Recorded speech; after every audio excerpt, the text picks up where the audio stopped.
nous sommes Kamouina Sapou, on va vous avoir, c'est écrit. Et je vais porter ça à la connaissance de la communauté et de l'opinion nationale et internationale. Mon propre petit frère a été agressé à Lumbashi par un membre de l'UDPS qui a craché sur lui, on l'a arrêté. Et ça s'est passé aujourd'hui, mon propre petit frère. Voilà. Et quand vous allez faire un discours pour parler de moi en m'imputant de fausseté du genre, et il est avec l'FCC. Mais enfin, qui est avec l'FCC? Laissez-moi parler. Qui a fait le mariage avec l'FCC à l'étonnement de tout le monde? L'UDPS. L'FCC, système qu'on voulait chasser, vous vous levez le matin, vous dites, nous embrassons l'FCC. Kabound a même dit, celui qui critique l'FCC, c'est un sorcier. Bon. Et maintenant, quand on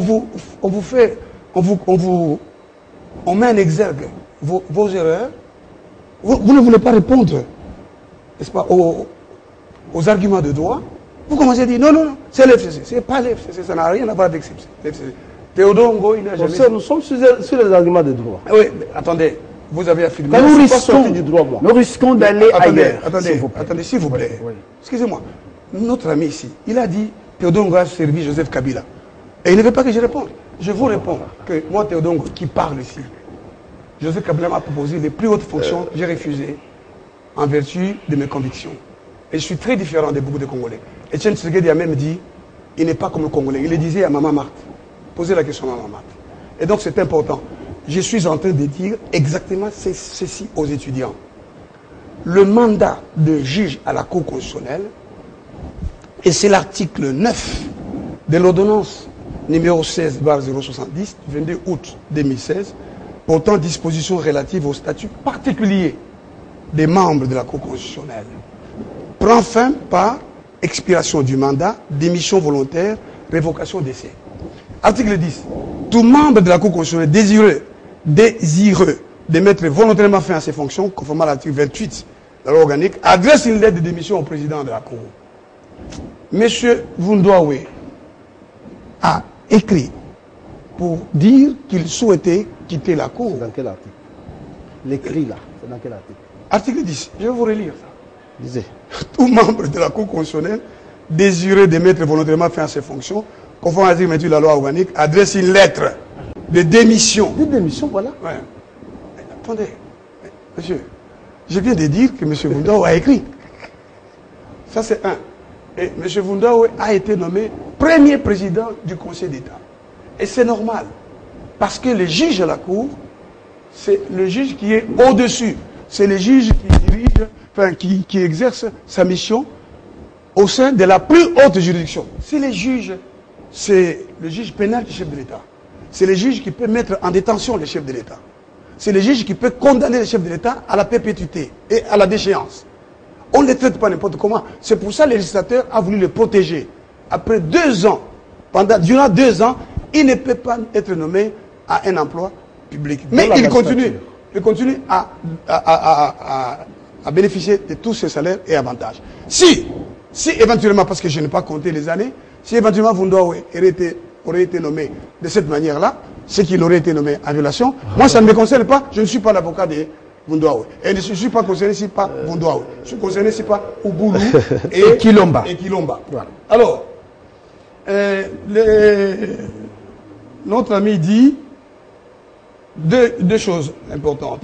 Il reconnaît qu'il y a eu des erreurs de droit. Non, je n'ai pas dit ça.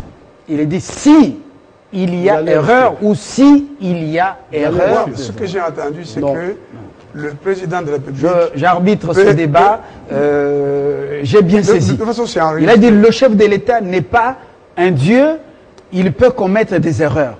Il dit ça, si il y a erreur, il y a voie de recours. C'est ce qu'il a dit en Théodore Ngoy. S'il vous plaît. L'émission est enregistrée, non? Et il y a des gens qui nous suivent. Nous sommes en direct. Suivi en streaming sur le net. Et c'est je vois beaucoup de réactions. C'est enregistré. Voilà. Très bien.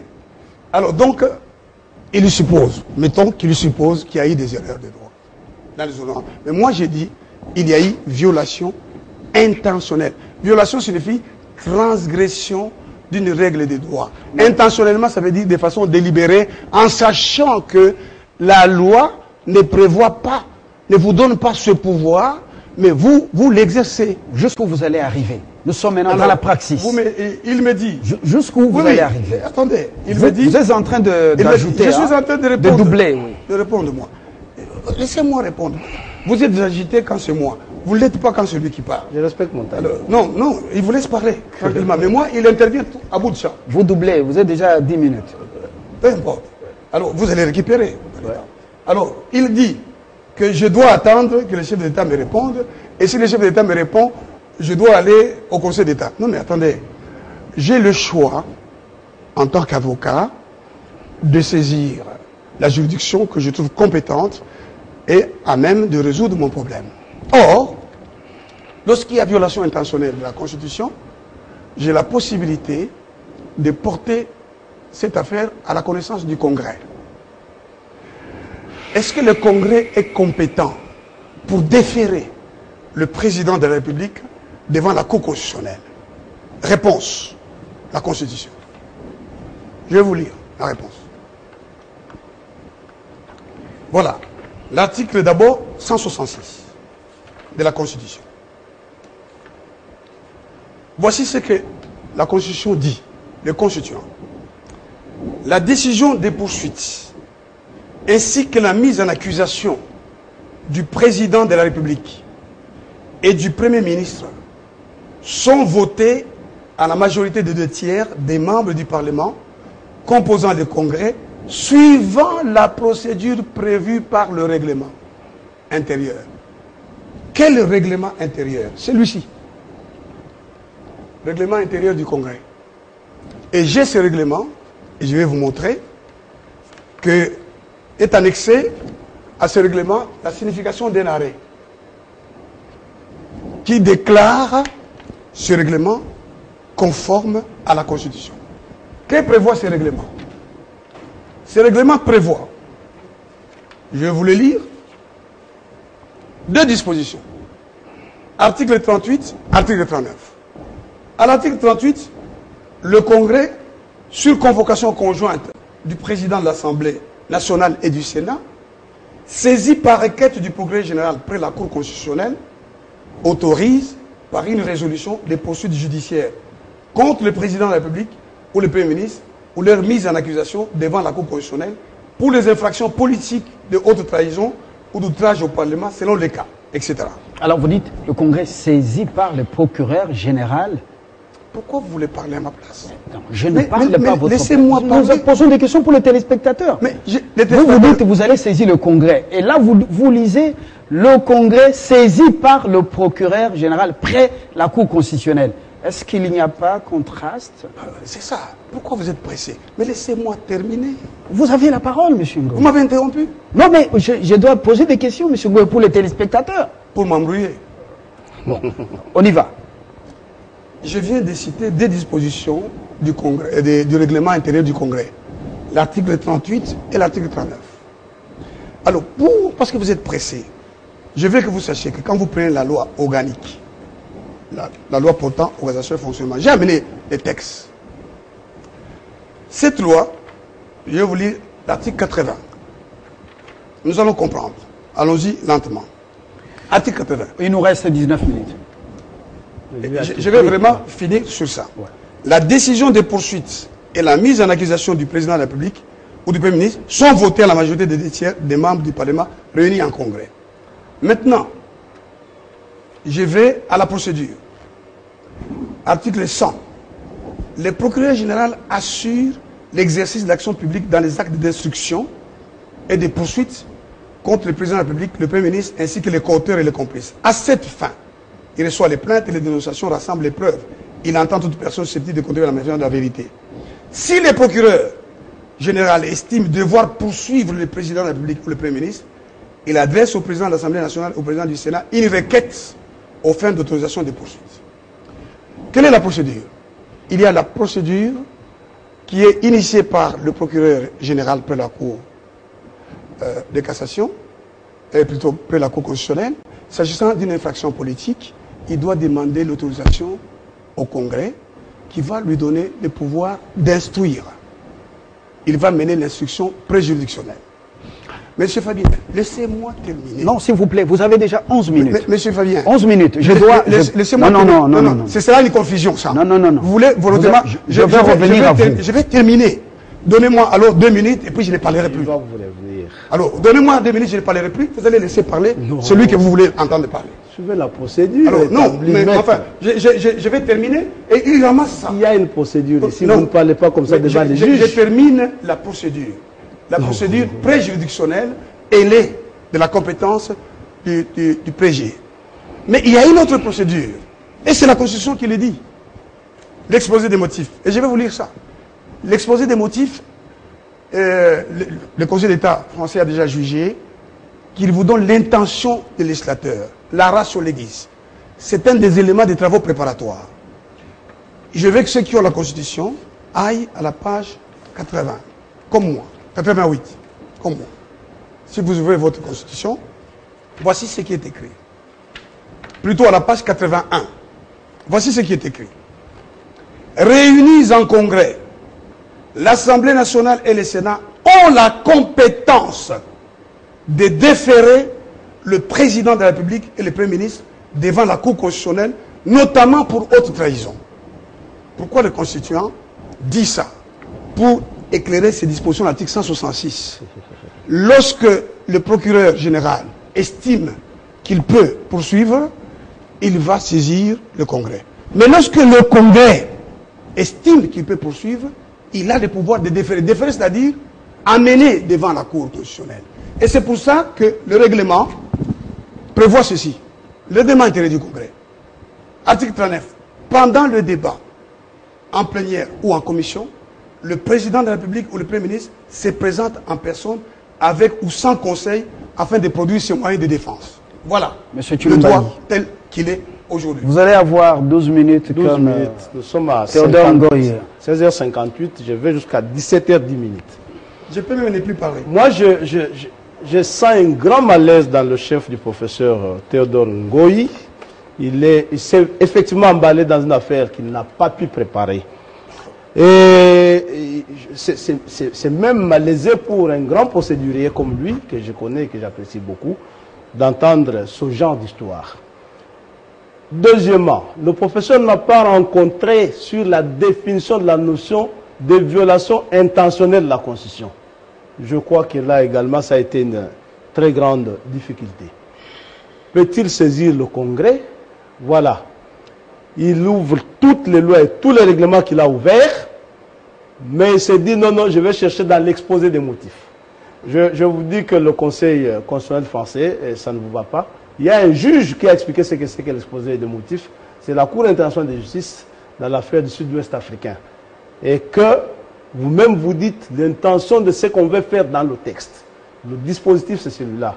C'est les articles de texte que vous venez de lire tantôt.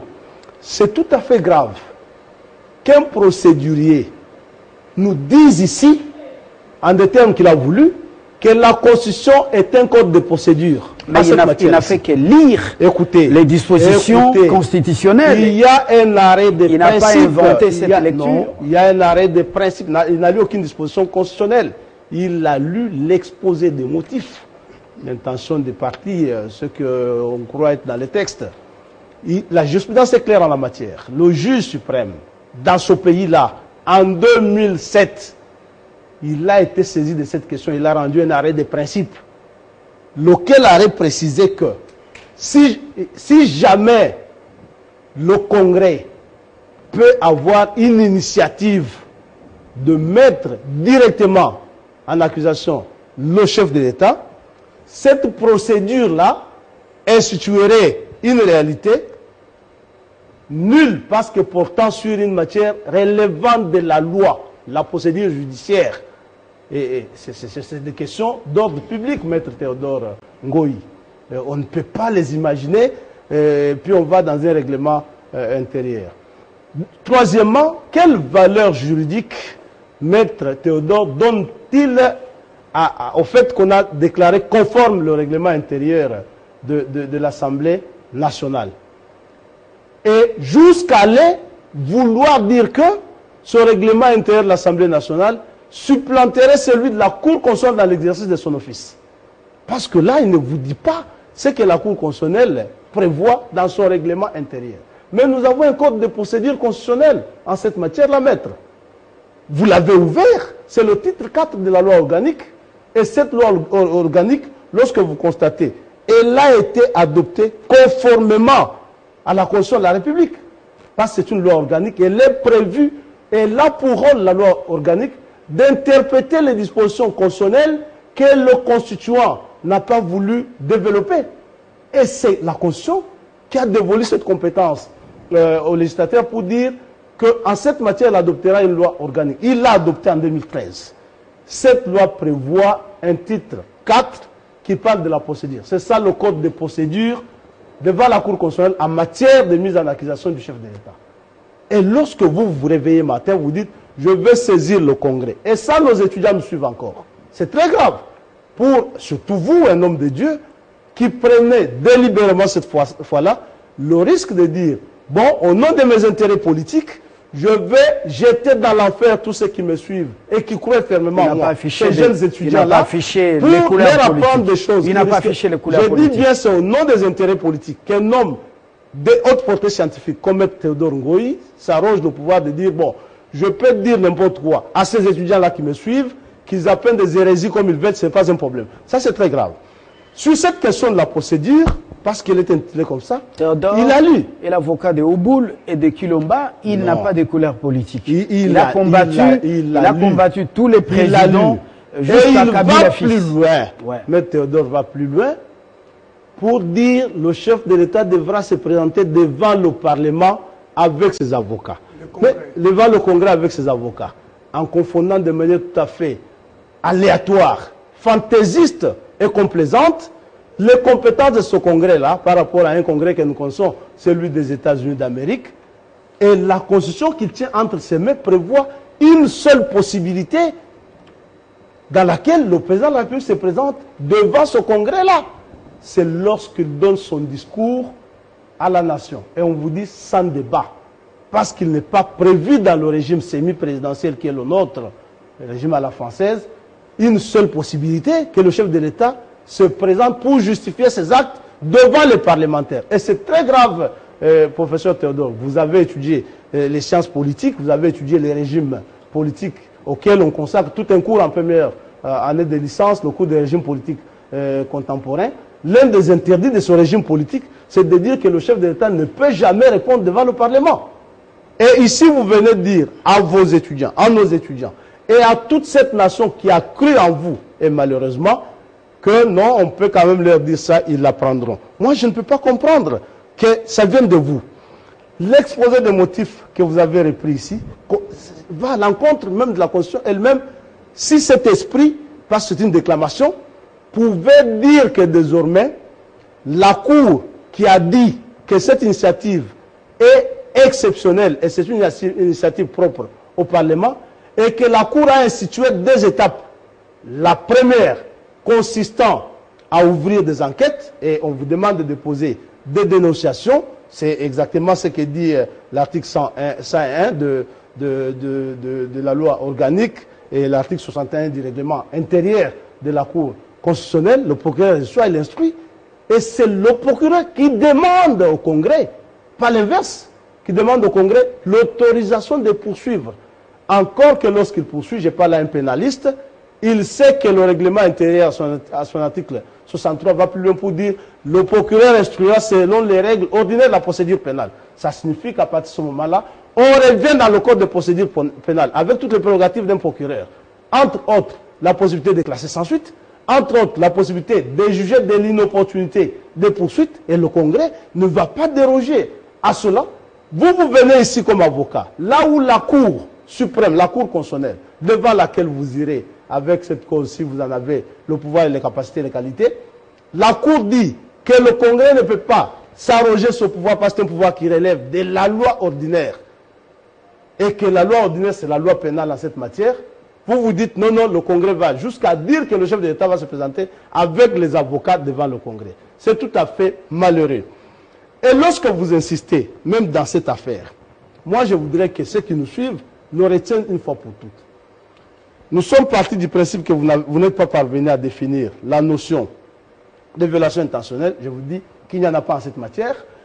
Nous sommes partis du principe que le chef de l'État a violé la Constitution. Je vous ai dit qu'il n'a pas violé la Constitution, parce qu'il a violé la Constitution.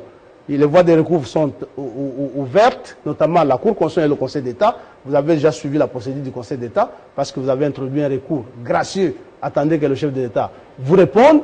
Vous êtes parti d'une logique au finish de dire, si je ne suis pas satisfait, j'irai saisir le Congrès. Et ça, c'est malheureux. Parce que nous parlons maintenant comme politologues, vous et moi.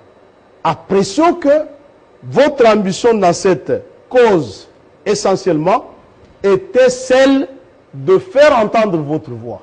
Dans un contexte où peut-être vous n'avez pas pu faire fonctionner votre parti politique pour que vous ayez pignon sur rue, et vous vous cachez devant la toge d'avocats pour jeter de l'opprobre sur tout un peuple, de cette manière-là. Mais vos juges et vous êtes des grands spécialistes de cette science du droit. Vous connaissez ce qu'on fait en cette matière. Vous êtes revenu sur l'affaire du juge Vundoawe. Moi, ça m'étonne. Pour Kilomba et Ouboul, vous dites qu'ils doivent attendre 2 ans. Pour Vundoawe, vous faites semblant. Vous titubez, vous dites non, je ne sais pas s'il n'avait pas attendu 2 ans. Non. Vundoawe est révoqué par l'ordonnance le nommant au Conseil d'État. Ça signifie qu'il a su qu'il n'était plus à la Cour constitutionnelle lorsque l'ordonnance le nommant au Conseil d'État a été rendue publique. Et professeur, je vous apprends, contrairement au droit pénal que vous avez étudié, le droit constitutionnel n'a pas de source exclusive, comme chez vous, où vous dites nous le crime, nous la pointe de sinélégué. Ici, dans ce droit constitutionnel, la Constitution n'est pas l'unique source de droit. La coutume, elle est une source très importante du droit. Elle relève des pratiques courantes, des pratiques générales, constamment répétées, acceptées comme des règles de droit. Et se fondent sur une opinion juriste, la conviction collective qu'en posant ces actes de pratique, nous avons tous accepté qu'il s'agit du droit. Et ici, en matière constitutionnelle, nous avons des pratiques que nous avons suivies pendant toute une législature. Le changement de juge nous a révélé que c'était la manière pratique d'appliquer cette Constitution. Vous ne pouvez pas faire des revirements ici. Et vous concluez que vous irez devant le Conseil d'État. Je ne vois même pas pourquoi moi je serais venu pour engager un tel débat sans fondement. Professeur Théodore Ngoy. Je n'ai jamais dit que j'irai devant le Conseil d'État. Plutôt devant le Congrès. D'abord, le Congrès est déjà saisi par ma lettre, parce que la lettre que j'ai adressée au président de la République, les présidents du Sénat et le président, la présidente de l'Assemblée nationale sont ampliataires, ainsi que le Premier ministre. Ils doivent me répondre. C'est du droit. Alors, vous dites que moi, Théodore Ngoy, j'ai décidé que le président de la République comparaisse devant le Congrès. Comment je peux dire ça? Mais ce n'est pas moi qui l'ai dit, monsieur. D'abord, je voudrais vous dire ici que la Constitution, l'article 166, nous dit la procédure à suivre. Et je voudrais dire que j'enseigne à mes étudiants, et je le fais avec force, avec toute l'autorité scientifique. La Constitution congolaise est source du droit de procédure, puisque je suis aussi professeur de procédure pénale. La Constitution congolaise est source de droit pénal. Elle est même source de l'infraction. La Constitution congolaise.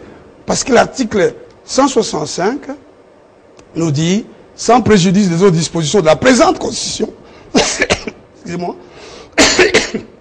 il y a haute trahison lorsque le président viole intentionnellement la Constitution. Donc, le Constituant a défini, on nous définit, on nous dit que le Constituant incrimine un certain nombre de faits et il en donne les éléments constitutifs. Ici. Donc la Constitution devient source même de l'infraction, en plus d'être source de droit pénal, c'est-à-dire source des principes généraux qui organisent les cadres dans lesquels s'exerce l'action publique et même la procédure. Et l'article 166, justement, nous dit quelle est la procédure pour poursuivre le président de la République et le Premier ministre. Voici ce que dit le Constituant. La décision de poursuite ainsi que la mise en accusation du président de la République et du Premier ministre sont votées à la majorité des 2/3 des membres du Parlement composant le Congrès, suivant la procédure prévue par les règlements intérieurs. C'est les règlements intérieurs qui définissent la procédure.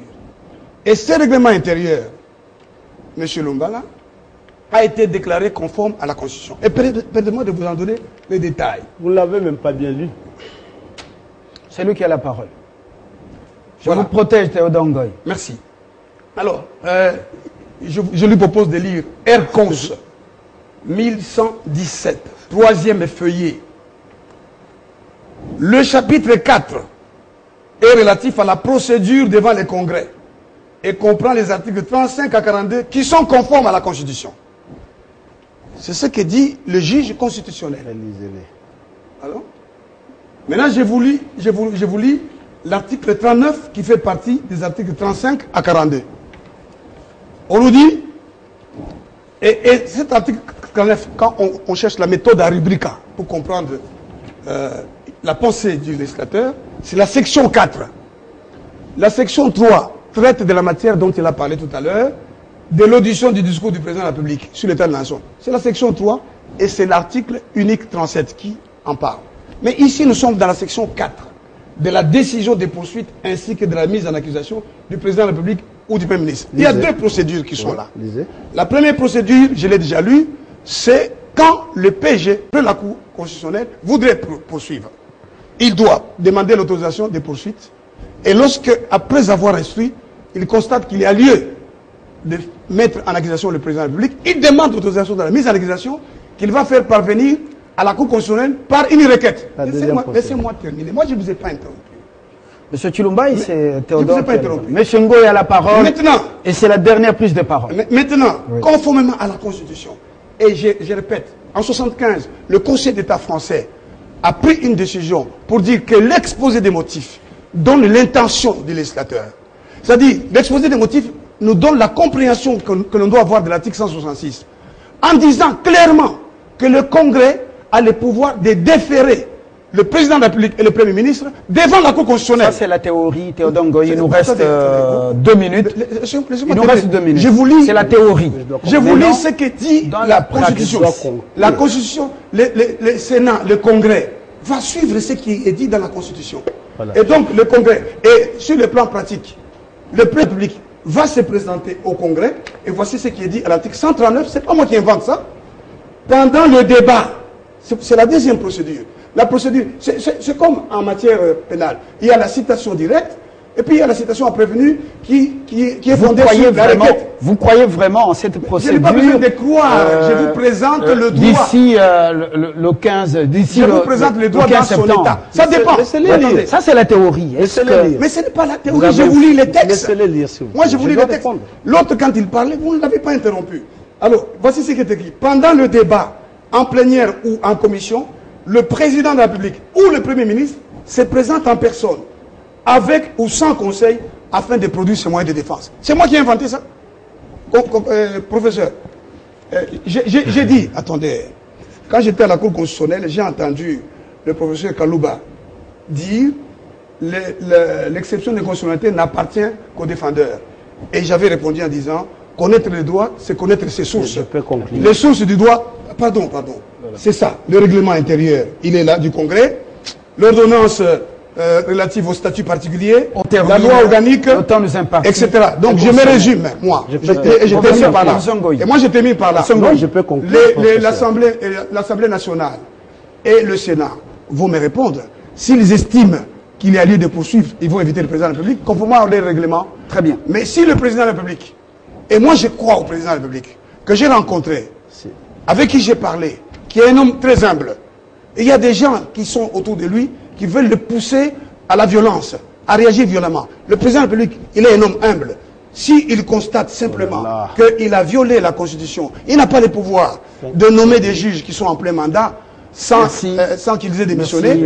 À mon avis, le président de la République va rapporter ces ordonnances. Donc je ne cherche pas la démission du président de la République. Je voudrais que le président de la République rétablisse mes clients dans leurs droits. Merci, M. Ngoy. Professeur, je vous rappelle. Vous avez juste 1 minute 30 secondes. Je rappelle que le Conseil supérieur de la magistrature ne nie pas avoir proposé ces juges-là à la permutation. En cette matière, le président a une compétence liée. Il a nommé les juges selon les procès-verbaux du Conseil supérieur de la magistrature. De deux, lorsque vous évoquez l'article 166, c'est malheureux. Vous dites sont votés. Voter ne signifie pas initiative. On leur donne, ils discutent, ils votent. Maintenant, lorsque vous lisez le règlement intérieur du Congrès, vous renvoyez à l'article 39, vous dites qu'il y a deux procédures. Même si on admettait la deuxième hypothèse, même si par malheur, même si par pire hasard on admettait la deuxième hypothèse, elle n'institue pas une deuxième procédure. Elle dit que le Congrès est saisi par requête du procureur général. C'est pendant les débats. Parce que vous dites la deuxième hypothèse, on a dit pendant les débats. Quel débat? C'est des débats lorsque le Congrès il est saisi par le procureur général pour autoriser les poursuites. C'est là qu'on vous dit il est saisi pendant les débats. Ça, même le juriste, en tout cas débutant de premier graduat, qui vient de commencer son cours de procédure, il réagirait et ça sera désolant pour vous, professeur. Il dit pendant les débats, c'est-à-dire il est saisi par le procureur général. Vous comprenez donc, et les téléspectateurs nous suivent, non, c'est faux. Je préfère Chilomba je dis c'est faux. Voilà. Vous comprenez donc que pendant tous ces débats ici, le professeur Théodore, professeur de droit et de procédure pénale, n'a pas démontré une seule minute comment il est possible que le Congrès se saisisse d'une prétendue violation de la Constitution par le président de la République, encore dans l'hypothèse où moi je lui ai opposé ici un arrêt de principe. Il sait que ça signifie en droit un arrêt de principe. Je lui ai opposé un arrêt de principe de 2007 par lequel la Cour répond exactement au Congrès pour dire toi, Congrès, tu n'as pas le droit d'initier de quelque manière que ce soit une procédure de mise en accusation du chef de l'État, parce que si tu le fais, tu auras violé la loi. Cette procédure relève de la loi ordinaire et non des règlements intérieurs du Congrès. Voilà tout. Là où on vous dit que la loi a institué autre chose, il nous oppose un règlement, par contre, qu'il ne lit même pas bien, il tente de l'opposer ici, et que ce règlement, il vous dit qu'il va se supplanter ou se substituer au règlement de la Cour et au code de procédure pénale en cette matière, institué par le titre 4 de la loi organique. Nous ne redoutons à quelques jours de la reprise, au Parlement. Nous ne redoutons rien. Si le Parlement lui-même prendrait une décision de rébellion, je dis bien, la force restera à la loi. Et nous constaterons que ce n'est plus un Parlement, ce n'est plus un Congrès. On va utiliser la loi et les moyens de l'État pour l'empêcher. C'est-à-dire C'est-à-dire quoi concrètement? J'ai dit nous ne redoutons rien. La Constitution de la République nous protège, les lois de la République protègent le chef de l'État, et le chef de l'État a posé des actes qui relèvent de sa compétence, encore que je dis bien, ce sont des actes de compétence liés, parce que lui a nommé deux personnes suivant la proposition du Conseil supérieur de la magistrature. Contrairement à leur période, où il n'attendait même pas de procès-verbaux du Conseil supérieur de la magistrature, ici le chef de l'État, lui ne s'est penché que sur les procès-verbaux du Conseil supérieur de la magistrature, il a nommé les juges. S'il faut attaquer quelqu'un d'ailleurs en ce cas, en justice, ce serait le Conseil d'État. Et le secrétaire permanent du Conseil d'État, le premier président de la Haute Cour, a attesté que ces ordonnances étaient signées conformément à la procédure. Alors, nous ne doutons rien. Au Parlement, le FCC et le CACH sont soudés. Et voilà la République. Est-ce que la démarche de Théodore Ngoy, appuyée par Martin Fayoulou, tous deux candidats malheureux à la présidentielle, la dernière, et puis Théodore Ngoy avec une autre qualité, avocat des juges Ouboulou et Kilomba, cette initiative, est-ce qu'elle aura la chance de passer? Bitakwira a déjà annoncé, le FCC et le CACH ne vont pas fragiliser le président de la République. Attendons voir ce qui va arriver. Je vous remercie Théodore Ngoy. Jean-Claude Chilombaï, merci à vous de nous avoir suivis, chers téléspectateurs. Vous nous suiviez également en direct, beaucoup de questions.